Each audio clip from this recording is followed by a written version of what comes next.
Great the Archive is an exhibition curated from the Edwin Way Teale papers. Teale was an American naturalist, writer, and photographer awarded a Pulitzer Prize for nature writing in 1966. During the fall of 2022, graduate students undertook a semester-long project to curate an exhibition from his collection, augmented by visits to his home, Trailwood, which is in Campton, Connecticut, and is now a Connecticut Audubon Society sanctuary. Each artist created new work responding to curiosity, research, and discoveries. At first I was like, I don't know who this guy is, I don't know why he's important, I don't really get what this course is going to be about.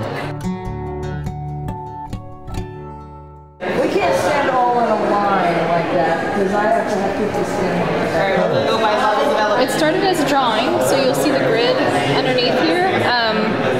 I was really fascinated by the relationship between Edwin and Nellie, and I think that that was really beautiful, where they're kind of holding each other as they move forward, which I think is what they did together in their life. I just was pulled into that relationship because I think that in any creative endeavor, it's not just the individual, or I hope it's not. I hope that you're in a community. I hope that you have love. I hope that you have another person with you.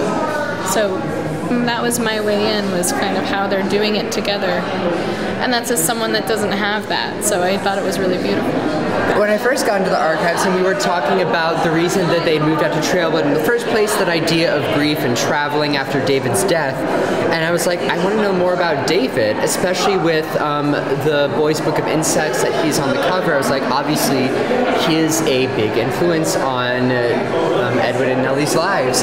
And then I started going through the archives, and they had a whole section just of paraphernalia of letters that David had written to his parents and vice versa and other relatives. And then I came across this journal of his that he kept the summer before he was drafted into the war. And then as I dug back further and further, I found this book. And at first I thought it just said Mr. Teale and his photographs. And I was like, oh, it's a book of like Edwin's work that just happens to be with the David stuff. Let me check it out.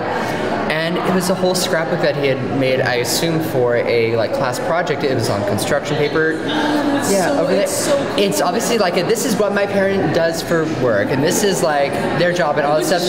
And it's a show and tell that has pictures that Edwin took and newspaper clippings from a German newspaper that published his work.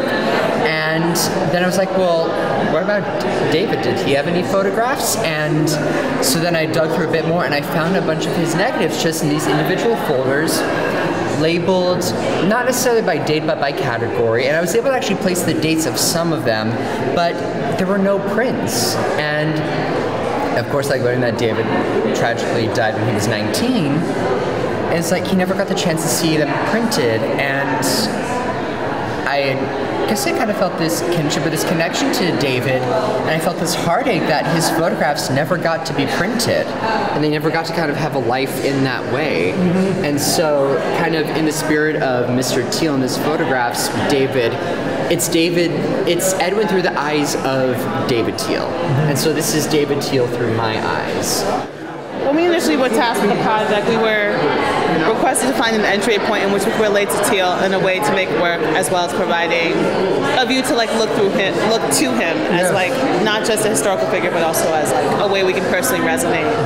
My journey was a little bit more windy, for some obviously not so obvious reasons, but I don't know. Eventually, looking through the level of his note taking and seeing how idiosyncratic as well as improvisational and also methodical it was, like the fact that it's like on some level embracing like I'm a human being capable of forgetting things and I'm going to compensate for that as quickly as possible.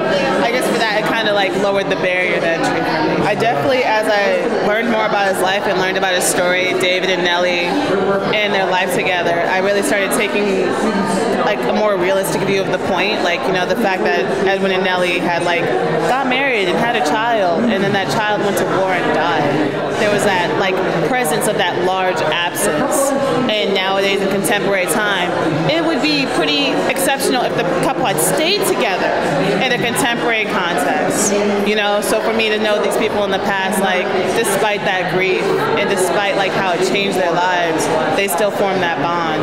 I'm always interested in the idea of home instead of house and the sanctuary, and I found in the investigation of the Edwin Way Teale's works in the archive and his house in Trailwood, I really enjoyed, his study room and his special connection with his family members, his wife Nellie and his boy David.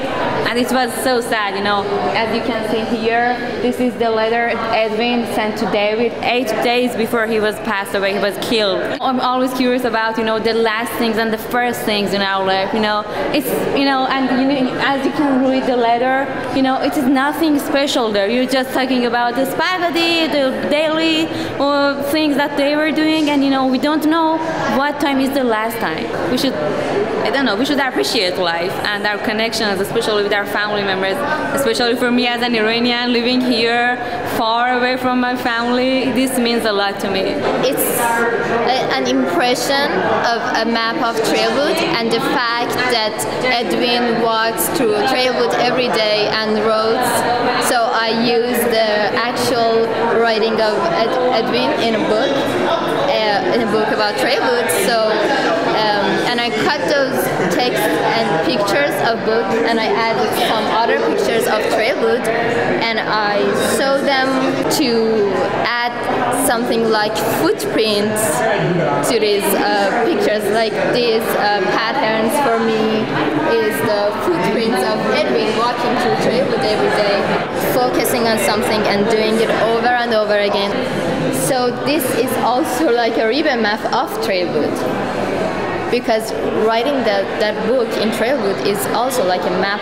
When you read the book, you can experience the same thing Edwin experienced before. It was this Kodak Brownie bullet, so it was a small camera. It's actually over here. Yeah, it was giving special permission from archives and special collections to be able to go take it out. Kristen Eshelman came with me to kind of babysit the camera as we just went on a really beautiful walk around Trailwood. So I kind of followed routes out of a naturalist bison old farm, the Starfield, Beaver Dam, his cabin, of course. Not all of the photos ended up into the show, but it was just more of a beautiful experience to just kind of walk through the areas that he would walk through and see the things that he would see, but in a different kind of way. And then also viewing them through his camera too. So part of the assignment when we first started the class was to read A Naturalist Bison Old Farm, and I really enjoyed his pacing of the way that he writes and speaks about the landscape. Really made me feel in tune with the world around me. So that was kind of my introduction and entry point into finding out who he is, and then also going through the archives and looking at his photographs. I put together this collection over here on the opposite wall here of different photos of his that are I just found really stunning and really beautiful. And I loved viewing the space, being in his house, being on Trailwood. It's a luxury that we were able to be so close. I don't think that this show could exist outside of UConn.